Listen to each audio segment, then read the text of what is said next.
FOX5 News at 10 starts now.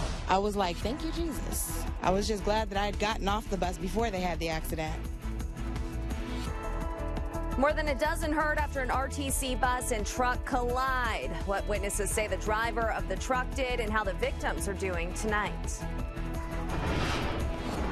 2 men shot to death outside a home and the suspect still on the run. We have what led up to the gunfire. A suspected arsonist in custody after an apartment fire, where police say it started and how many people are displaced. But we begin Fox 5 News at 10 with breaking news for you tonight. One person is dead after being stabbed at a McDonald's near Desert Breeze Park. We do have a crew on the way to the scene for you. They will be gathering details and will be bringing us a live shot as soon as possible. Nearly 24 people are recovering after an RTC bus and a truck collide. Fox 5's Abby Tedros has this story.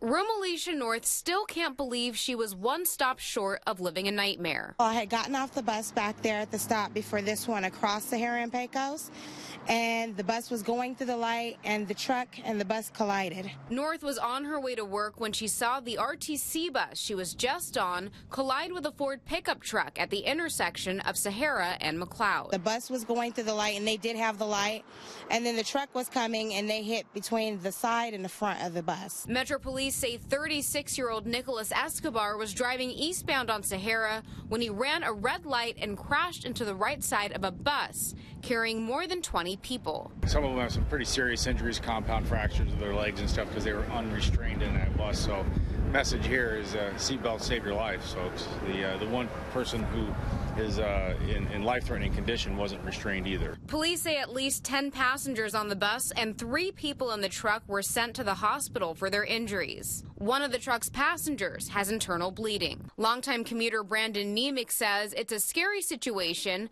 but hopes it's an isolated one. I still plan on taking the bus. Not tomorrow, I am off. But, I mean, most of the buses really do stop at red lights, and they don't go until it's a green light for that type of reason, so that way they're in the safe zone and it's the other person's fault. And while you can't control what others do on the road, Metro says this. When you're approaching that intersection, is take your foot off the accelerator and widen that scanning of the roadways just to make sure you see pedestrians, bicycles, other vehicles, and it gives you that extra bit of time to react. Fox 5's Abby Tedros reporting. Police say the driver of the Ford did not show signs of impairment. A suspected drunk driver, though, is critically injured after police say he ran a red light. This crash happened around 11 Saturday night near Rainbow in Vegas. Police say a Toyota Tercel ran a red light, then collided into a Kia Soul at the intersection. Both cars veered off the road, and the Kia ended up on its side.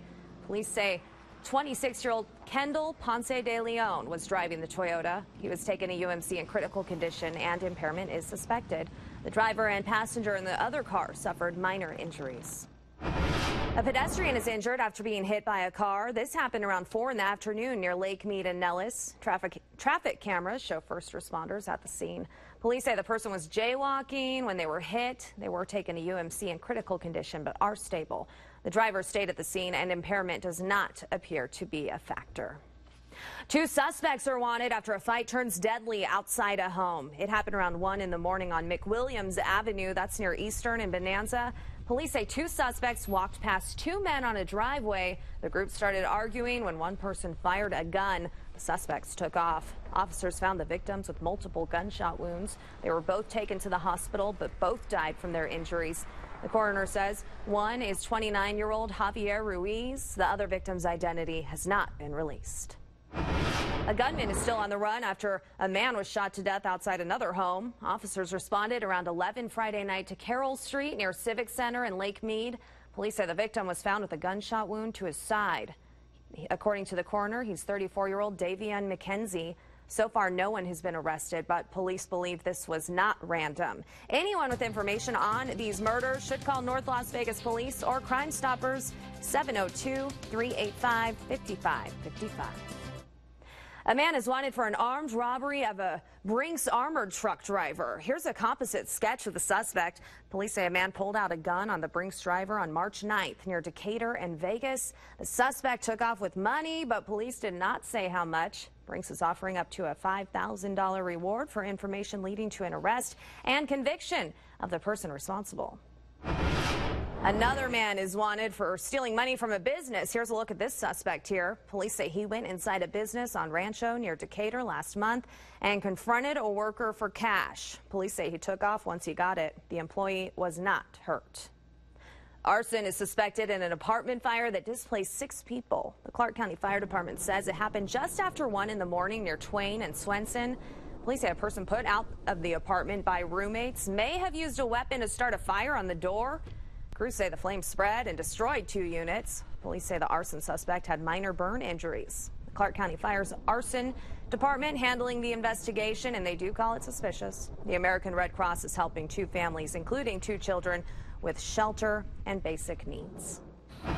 Another fire displaced a family near Smoke Ranch in Jones. Las Vegas Fire and Rescue says no one was home, so they forced their way in through the front door. Crews found thick black smoke throughout the house. Fire investigators say a small fire was in the living room. It burned padding used inside the sofas and the bed. It caused black soot on almost everything inside. Crews did have it out in minutes. Investigators believe the fire started from a power strip with several household electrical items on it, and it appears to be accidental. The family will stay with relatives. And Las Vegas Fire and Rescue says those electrical fires are the second leading cause of fires in the valley. They say unplug items when not in use and do not overload the circuits. Let's talk about the weather now. What a nice day. The crazy winds died down. The sun was out. Felt a little warm outside, but then sort of cool at night. Les, we liked this day here in the valley. This is the best time of the year, I think, really around the Las Vegas Valley, because in about another month from now, we're facing triple-digit temperatures coming in and sticking around. We enjoyed some very, very pleasant conditions, especially when you consider what we had on Friday with those really strong winds in the valley, even through yesterday. Well, today the winds were fairly light in Las Vegas. Temperature right now in Las Vegas is 69 degrees, a west-southwest wind at 3 miles per hour, humidity at 15%. I like that 3-mile-per-hour wind. This is a look at our sky conditions this afternoon. This time lapse started around 3 o'clock and right down into sunset. You can see not a cloud in the sky as high pressure is building in and bringing us some absolutely fantastic weather. Today's high, by the way, was 78 degrees. Our normal is 79. The record 97 set back in 1989. We are going to be seeing much lighter winds again for tomorrow. Our first 90-degree day is forecast to be Wednesday. And guess what? By next weekend, we could see another windy event coming into the Las Vegas Valley. It's that time of the year. It's springtime. We get those at the spring and the fall seasons. Windy weather, and looks like it's going to be another round for it later on in the week. Tomorrow at noon, our temperature is going to be near 76 on 5 o'clock, it'll be 81, and then at 7 o'clock, it'll be 78 degrees. When we come back in a couple of minutes from now, we'll show you just exactly what's coming our way and how and what sort of impact another wind event is going to have on us at the second half of the week. But, of course, we've got the next couple of days that are ahead, and it's going to be absolutely fantastic. Back in a few. Elizabeth, back to you. Les, thank you. Metro Police asked the community to remain vigilant in reporting suspicious activity. It's part of the department's counterterrorism efforts at the Mob Museum. Law enforcement taught what behaviors to look for that are suspicious. This comes after recent deadly terror attacks around the world.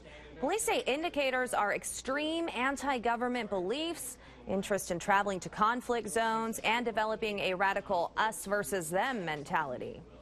When you see something out of place, just as you would like in your home, you actually notice it and say, hey, how did this happen? So when you see those things that become unfamiliar to you or it just appears suspicious, we give you those instruments and avenues of how to report it. That way, first responders and authorities, we can actually do something with it and investigate those reports coming in. Metro Police urge the community to see something, say something. You can report any suspicious activity 24/7. We do have a number to show you. That number is 702-828-7777. The clock is ticking until taxes are due. Just a little more than 24 hours left to file. How many millions are asking for an extension this year, despite having the extended deadline already? And smoke could be seen billowing for miles in one California city. What caught fire that forced 150 firefighters to attack the massive blaze? And April showers bring May flowers. What about all this snow, though? What happens here? Just how much powder this spring snowstorm is dumping in Colorado.